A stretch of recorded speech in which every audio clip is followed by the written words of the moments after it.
Welcome to Blindspot. I'm Steve Reardon. Today is a special episode of Blindspot as I'm joined by guest host Matt Cooke. Welcome, Matt. Thanks, Steve. Thanks for inviting me. Feel very lucky to be here. Our guest today is Michal Kosinski.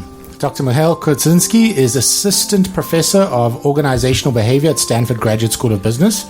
Dr. Kosinski received his PhD in psychology from the University of Cambridge in 2014, and his research has had a significant impact on both academia and the industry.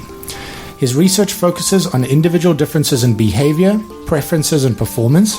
Specifically, he's interested in the mechanisms linking psychological traits, such as personality, with a broad range of organizational and social outcomes, including job performance, person-job fit, consumer preferences, ideology, as well as the expression and recognition of psychological traits from behavioral residues, language, and facial features.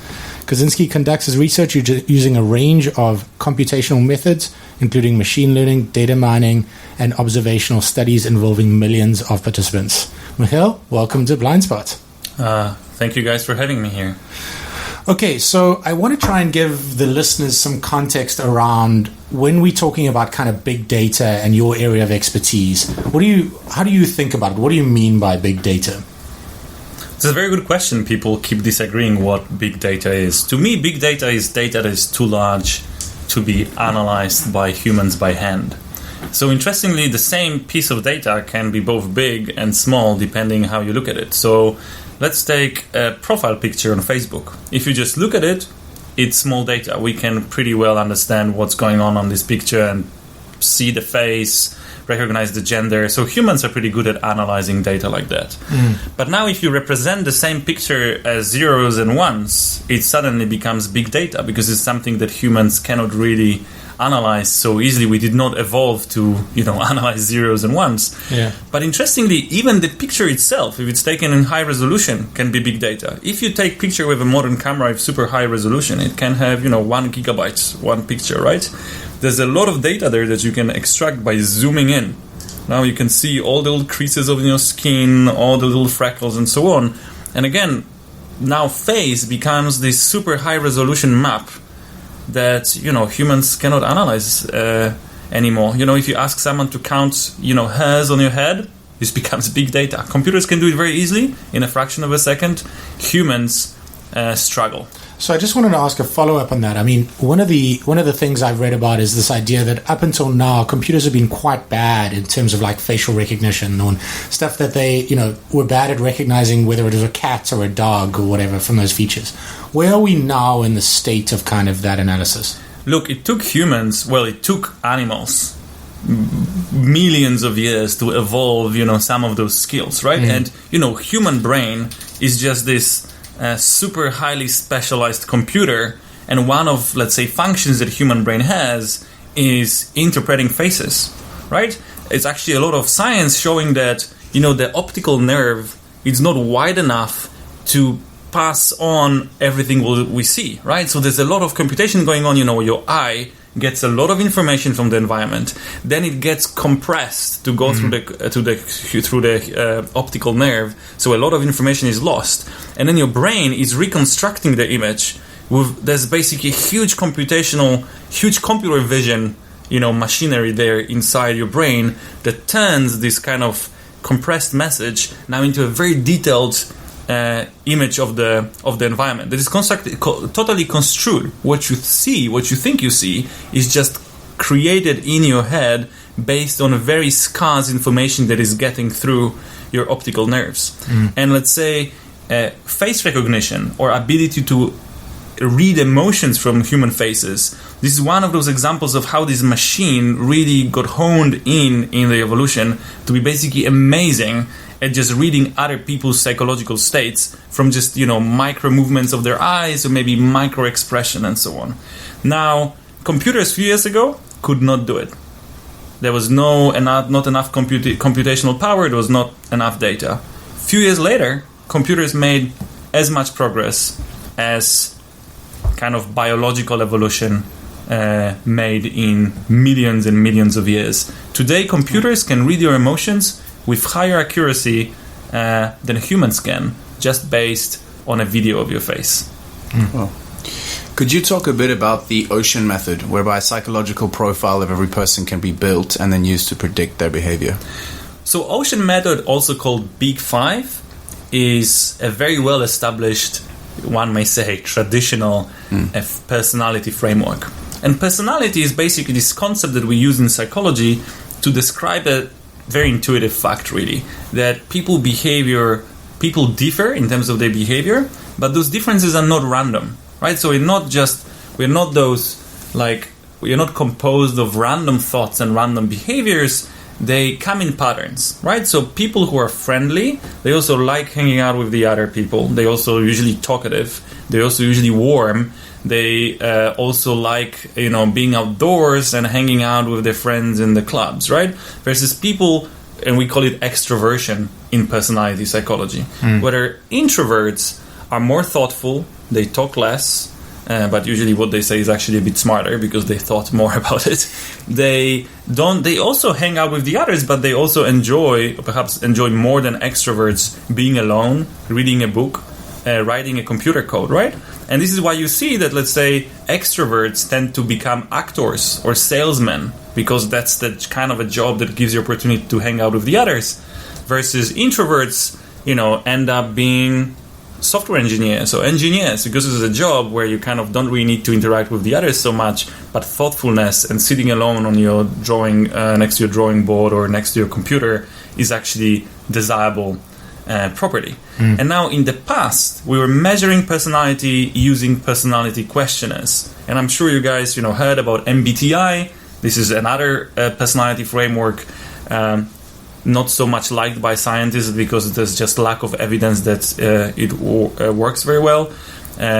Or let's say Big Five personality questionnaires. But we also measure other traits like intelligence tests, measure intelligence. We have happiness questionnaires, depression questionnaires, and so on. So Ocean is just one of the personality frameworks, one of many, most widespread, most popular, but it's basically just one of the personality frameworks used to describe differences in human behavior.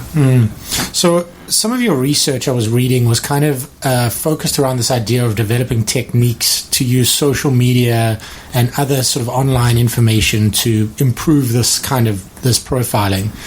Can you just give me some background about how you did that and how you went about developing that strategy? Great. So we know that we can measure personality using questionnaires, and we are very good at it. Yet questionnaires have certain limitations, right? First of all, it's very easy to lie on a questionnaire. Second of all, people are limited because of some unconscious biases. For instance, some people just like to agree with everything. You ask them, hey, are you a friendly person? They would say yes. Do you like hanging out alone at home? They will say yes, because they just like saying yes. Other people have a very strong, what we call social desirability bias, that they really want to appear in a socially desirable way, right? So they, even if they, let's say, are introverted, but in a given society like in the US, it's kind of more socially desirable to be extroverted, they would tend to say they're more extroverted. And we all have it, but some people have it more. Also, think about applications of personality questionnaires like in job matching or job selection, or on the dating website. Right. Yeah. You're trying to be something you're not. Exactly. People are not honest, right? So you want to give them this tool to match them with the right job, but this tool only works when people are honest. Otherwise, what happens is that the person who was willing to lie the most gets the job, right? Because they knew because it's very easy to cheat on a test like that. So there are plenty of shortcomings. Also, those tests are expensive. They take a lot of time to administer. If you want to test 1 million people, and we easily test annually more than that in the United States alone, imagine, 1 million times, 1 hour per person. It's an enormous amount of time wasted taking these measurements. Now, what I realized, together with my colleagues a few years ago, is that instead of asking people questions on the questionnaires, we can just look at their digital footprints that contain the same really information. Instead of asking people, hey, do you party a lot? We can just look at the digital footprints. There are footprints of partying, being invited to parties, talking about parties as well. Instead of asking, hey, do you like books and reading? Just look at the digital footprint. There are footprints of reading and buying books and commenting on books and so on. And So what we've done, we put a bunch of questionnaires online, personality questionnaires, IQ questionnaires, and others. We had volunteers take those questionnaires. We're really lucky with volunteers. We had over 6 million people who volunteered to take the questionnaires. Wow. And then they also donated their digital footprints. So many of these people, they got like free questionnaire online with feedback. And we asked them at the end, look, we are running this scientific research. Would you be willing to donate your data to research? And an enormous fraction, nearly half of the people agreed to give us access to their data. And since then, we were trying to see, first of all, what we can learn about people through the lenses of the digital footprints. But more specifically for this project, we were checking whether you can estimate their personality scores or IQ scores, whether you can check reveal their political views, sexual orientation, and other intimate traits using these digital footprints. And now, obviously, you do not need you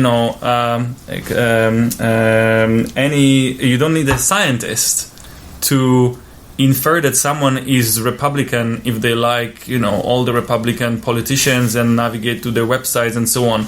You don't need to, a genius to tell you that if someone likes, gay clubs and likes being gay and likes gay magazines, that they are gay, right? Yeah. Right. But what is the thing is that, so you don't need a computer to run those predictions, right? But the thing is that computers can also conduct those predictions, can also make those predictions based on the signal that is completely not telling to a human being, right? Yes. So, and this is actually a very simple paradigm. Like what music you listen to. Exactly. Like, or what websites you visited. Right. Or what likes do you have on Facebook. Or what books you have read.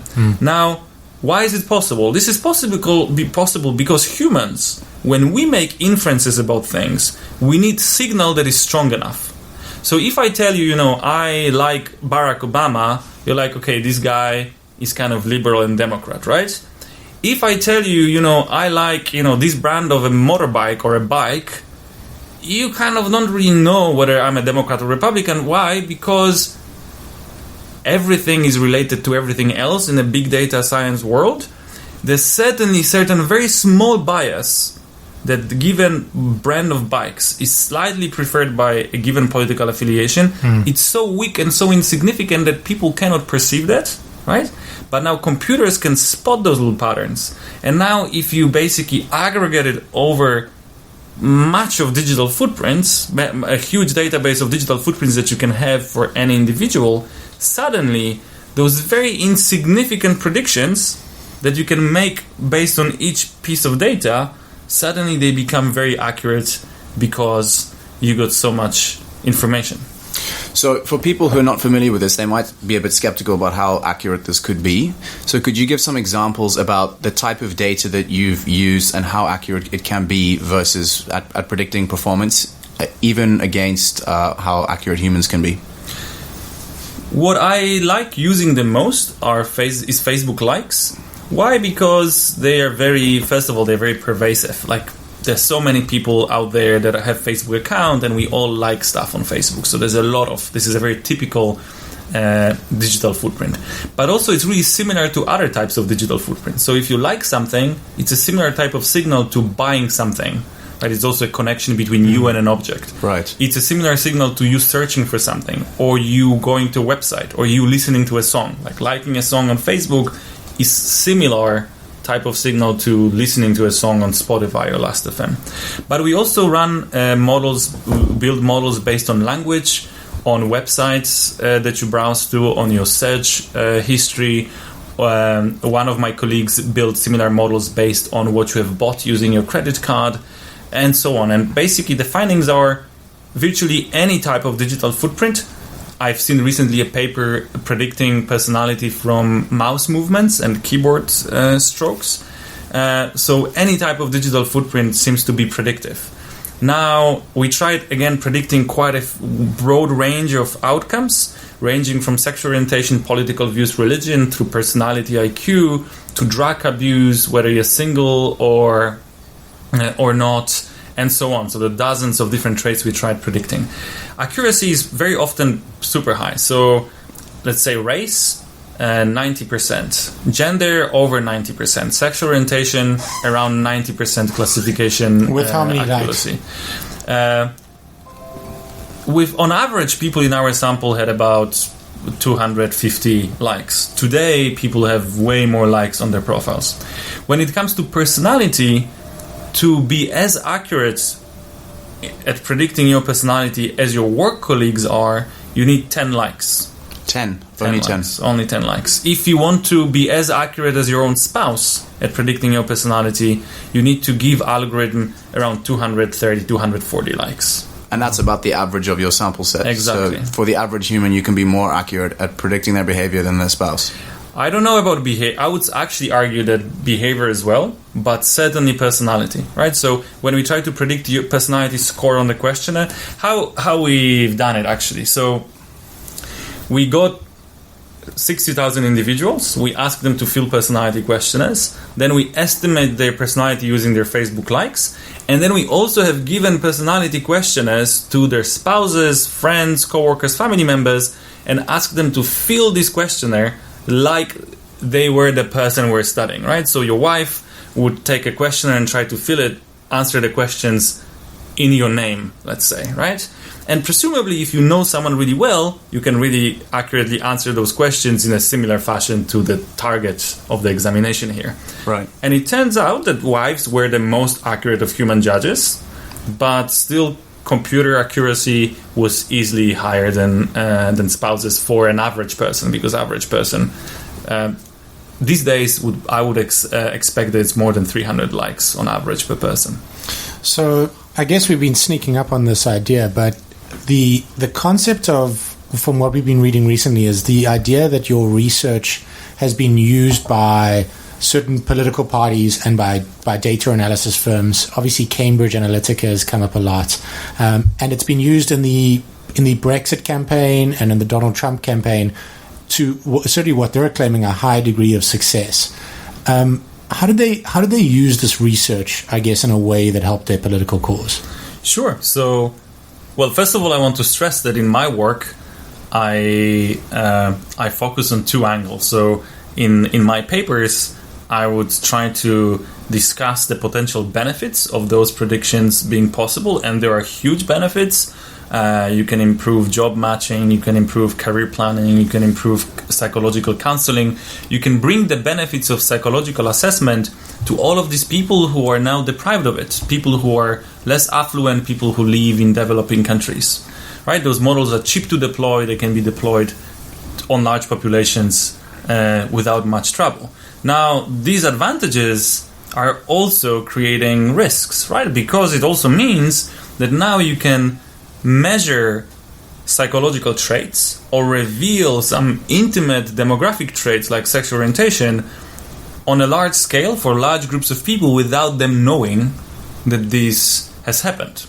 Now, knowing people's intimate traits can be actually dangerous in a direct fashion. If you live in Saudi Arabia, where being gay is punishable with death, it's no fun that now by analyzing your likes or status updates, I can figure out what your sexual orientation is, right? Yeah. But it can also be used in a more, in a kind of a less extreme way, which is if I can judge your personality, measure your personality without you knowing, using your digital footprints, then I can adjust my marketing messages in such a way as to make them more influential, more persuasive. And so I personally never studied political marketing. I also think that there are many ethical difficulties in trying to, experiment with that. But we have run some experiments with, other products, like cosmetics, where we would show adverts. There was a real natural experiment. We would take a company that was selling cosmetics, and we would basically say, hey, let's just change the design of an advert so to make it appealing to extroverts, illustrate people partying and being socially, surrounded by other people. And then we also had a tagline there, a line there saying, buy these cosmetics and shine in a crowd, versus there was an introverted, there was an extroverted version of the advert, versus we had introverted versions of an advert, which was selling exactly the same product, but with a text and a photo appealing to introverts. Now, the boost in click-through rate and purchases was 100%. So basically we doubled the efficiency of an advert, right? Oh, wow. So we are not sure whether you can replicate it with political marketing, but my expectation would be if it worked so well with cosmetics, it surely would work well with Donald Trump as well. So, I guess my follow-up on that is that Cambridge Analytica has taken this research that you did. They're applying it to political campaigns. They're certainly claiming success in the Donald Trump campaign. How do you feel about your research being applied to political campaigns? They're saying they were slicing sort of every advert 180,000 different ways based on these personality traits, creating 180,000 different variants. Obviously, we do not know how efficient Cambridge Analytica adverts were. Clearly, they will claim that they were extremely efficient, and I think that I would point out Steve Bannon is on their board as well. Steve Bannon? Who's Steve Bannon? Actually, he's Donald Trump's highest advisor. He's now his co-chief of staff. I see. We don't know really how useful and powerful that was. I think there are a few issues here. Maybe let's first answer the question how they actually approach this targeting. So you can use those methods in a few different ways. So first of all, if you have a user that comes to your website and you can in some way get access to the data, what happens is that then obviously you have the digital footprints, you can turn it into a prediction of the psychological traits, right? Yeah. What happens is that now companies would trade this data. So they would, if you use your credit card, actually, your credit card company will sell your transactions data to other companies. My understanding is that Facebook, for instance, buys data of this kind, right? So, and then there are those big those data aggregators, which basically would buy data from different companies. You play a Zynga game, they recorded your Facebook profile. You use the credit card, they recorded what you were doing there. You have in the US, there's a lot of data there in your voting record, which some of it is public, some of it is collected by the parties. But again, they would trade it and exchange it with each other. So now you have those online repositories which hold enormous amount of data on virtually anyone who has ever, been exposed to the online space, to the digital space. And now it just can go and buy this data. So companies like Cambridge Analytica can go to companies like Axiom and say, can you please give me data on all of the voters in the United States, and I want those data fields, right? Now, if you have a model that turns those data fields that are very often, they're trivial, bought a car, bought a wine in the morning of this brand while driving to Tahoe, has those likes, listens to this music, right? So we have this trivial data that kind of people understand, that if I listen to Spotify, the data about what I listen to will be there online.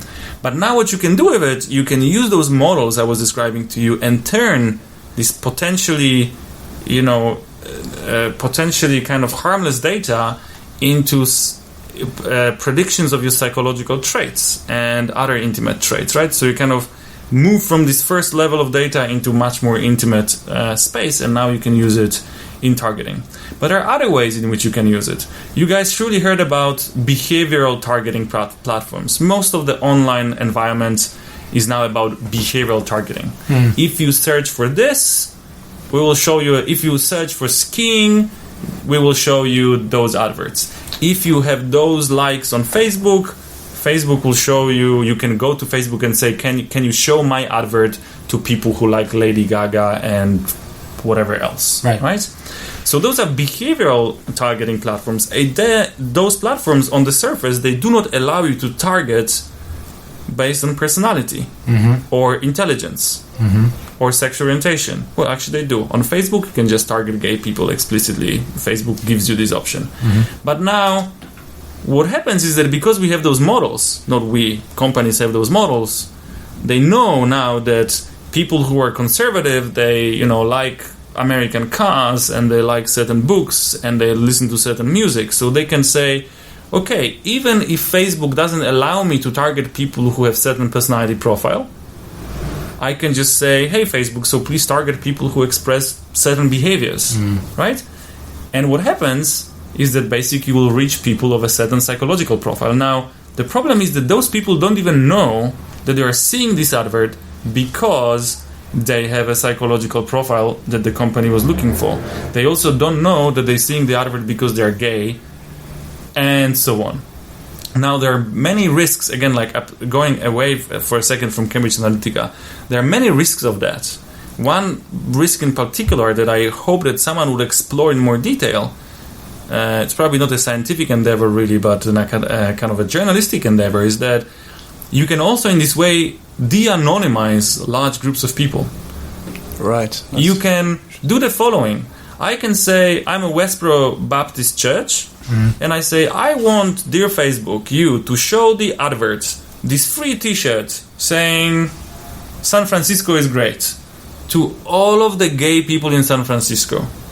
And they click on an advert, they go to a website that distributes those t-shirts for free, and the only thing they have to do, they have to either give the address so we can deliver them the t-shirt, right?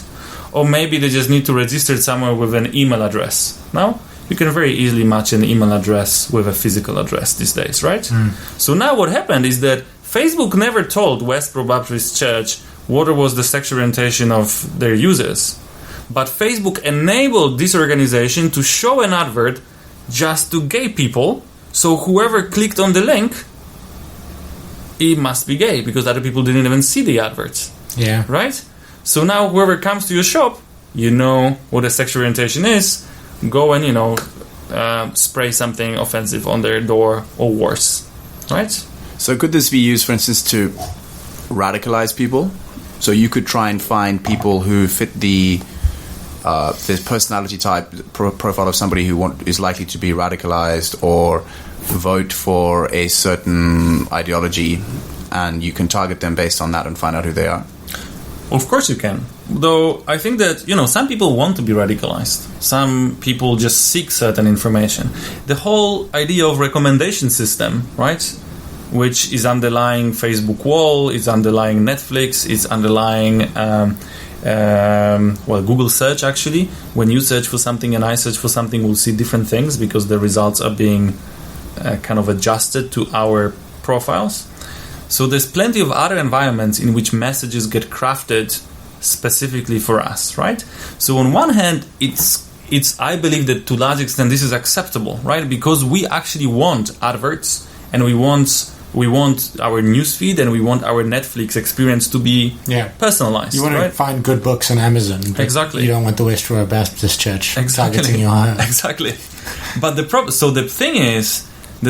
is that when my intimate traits are being revealed without my consent or awareness, I lost the control over it.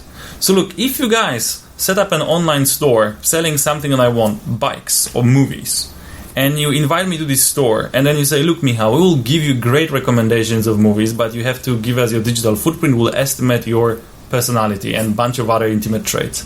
I'm like, great. I will even fill you a questionnaire for you because I want you to know me as well as you can, because then you'll give me a recommendation. So this is a great example of an application of this technology, like opt-in, consent, win-win situation, right? You maximize your business, I maximize my satisfaction, right? But if I come to Facebook and I'm just chatting with my friends and whatnot, but what happens is that now, or like I'm just somewhere hanging out online, and I see an advert, and I don't know that this advert has been specifically crafted based on the detailed psychological profile of mine that has been measured without my consent or awareness, this is creepy, and this is something that I think that we should be protected against. Yeah, so I think that's right. I think most people, when you tell them about this, feel manipulated. So have you got a policy recommendation? Have you thought this through to the point of what you'd want to see in that place of that Facebook ad? Presumably a big red border saying this has been specifically designed for you wouldn't be great for the user experience. But I mean, I'm not sure though if this problem is actually solvable. Okay. Because, let's say, I think that people, based on the Westboro Baptist Church example that I gave before, the ability to tag people with their intimate traits based just on the fact that they clicked on the link. And believe me, advertisers are using it all the time. So when you are serious advertisers and you use any of the behavioral platforms, it's not that you just put an advert out there. Yeah. First of all, you create 100 variants of the advert, and then each variant you market to people in separate targeting groups, and all of those targeting groups are very well defined. Males of a certain age, with a certain interest, with certain political affiliation, with certain income, living in a certain location. And there are programs that automatically basically slice the entire population into those little groups. Now, each of these groups are getting an advert with a different link. So the moment someone clicks on an advert and comes to a company, what happens is now company, they never ask you what's your gender, age, income, location, but just by the fact that you reach their website with a given link, they already know all of those things and they will save it in their database. Right? This is a common practice at the moment. Right? So now, how we can change that? You could say, okay, maybe for some things it's okay. Let's say for your income that Facebook bought from other data providers, it's okay. But maybe it's not okay for your sexual orientation. And when I say maybe, I literally don't know. Probably we should ask people what they think.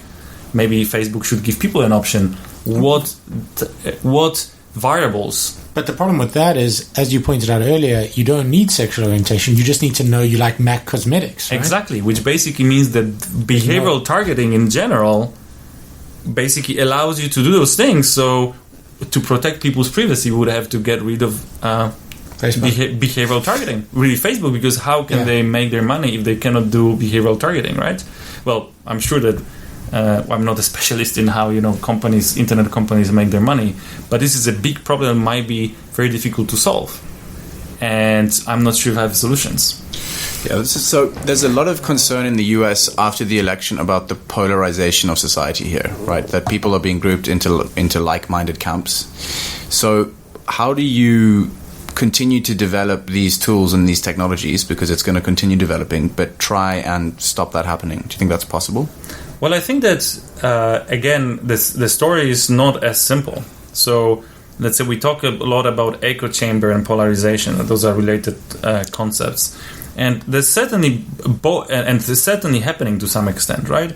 You use your Twitter or use your Facebook, and it's actually not the fault of technology. It's just the fault of us humans that if you have, let's say, Republican leanings, and you see, those bloody Democrats talking again about something that you don't really like or don't believe in, you basically just don't click on it. But then you hear other story that is more appealing to you, click on it, right? And computer doesn't want, Facebook or any other environment, they don't want to put you in this drawer. You basically put yourself in it. And again, I think that it's a bit of a, humans have this tendency to whine all the time and pin the blame for stuff on the others. So when people are telling me, oh my God, Facebook is so bad, it puts people in echo chambers, I'm like, no.